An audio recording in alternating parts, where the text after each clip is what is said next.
کومه ګناه موږ نه ده کړې. په عامه سطح باندې زه د درو ګناهو تذکره کوم او دا په دې کوم چې په دې ګناهو باندې خلک مبتلا شي. لومړی خطرناکه ګناه چې الله د ټولو زیات په ناراضه کېږي او د خدای و قهر ته دعوت ورکول د حدیث هم دغه دی، زنا. دا په ټولو عام سطح شروع ده. نبي کریم صلی الله علیه وسلم فرمای زما پر امت باندې زمانه را روانه ده، زما پر امت باندې زمانه را روانه ده.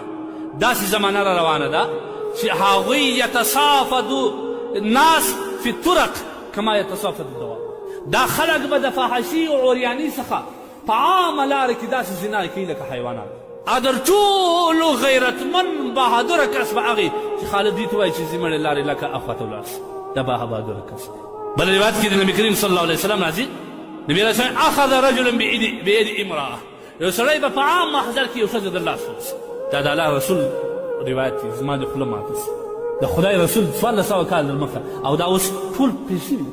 په یو مجلس کې به یو کس د یو ښځې لاس ونیسي، فخلا بها، روانه به کي یو خالي ځای ته به بوځي، فقضا حاجته، هلته به خپله زنا ورسره وکړي.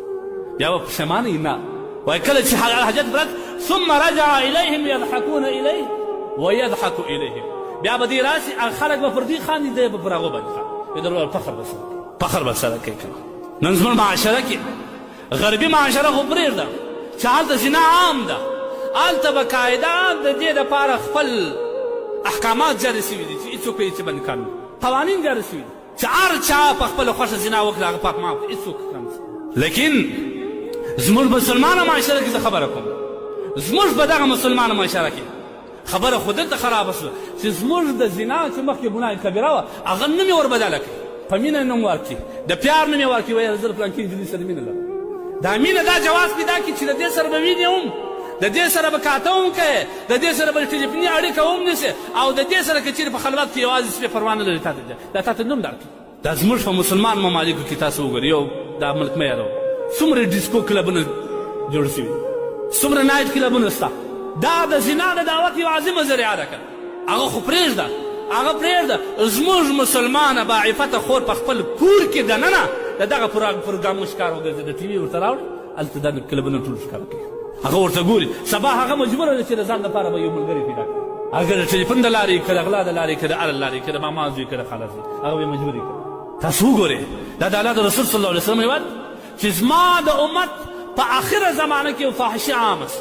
تاسو وګورئ نن که د موبایل د لارې، که د فیسبوک د لارې، که د ټلویزیون د لارې، که د اخباراتو د لارې وي، که د هرې لارې وي، د ښځې عریاني عکس تا ته اول سره دی کې ستا سترګې د خراب او د هغه سره معاشره کې زموږ معاشره هم د دې بحران او دغه باد وځپل ویښورول سره دغه باد در موږ پورې هم راورسېدي چې نن زموږ عام ځوان یا زموږ هغه باعفته باحیا خورکي هم اوس په دې لټه کې ده چې زه د ځان لپاره یو ملګری پیدا کړم، زه د ځان لپاره یو داسې دوست پیدا کړم چې د هغه سره مینه وکړم، دا مینه د لپاره جواز هم پیدا شي، دا پیار دې لپاره جواز هم پیدا شي، د تهذیب او د ثقافت په نامه باندې، د ډیسکو دانس په نامه باندې او د نایټ کلبو په نامه باندې هلته نر او ښځې دانس سره کوي، سره غورځي، بیا هلته د زنا لپاره یو لار جوړوي، بیا دې خپل زنا په عامه سره کوي. دا په مسلماني معاشره کې عام ده.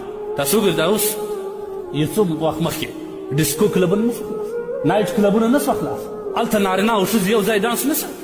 دا موږ وینو په سترګو باندې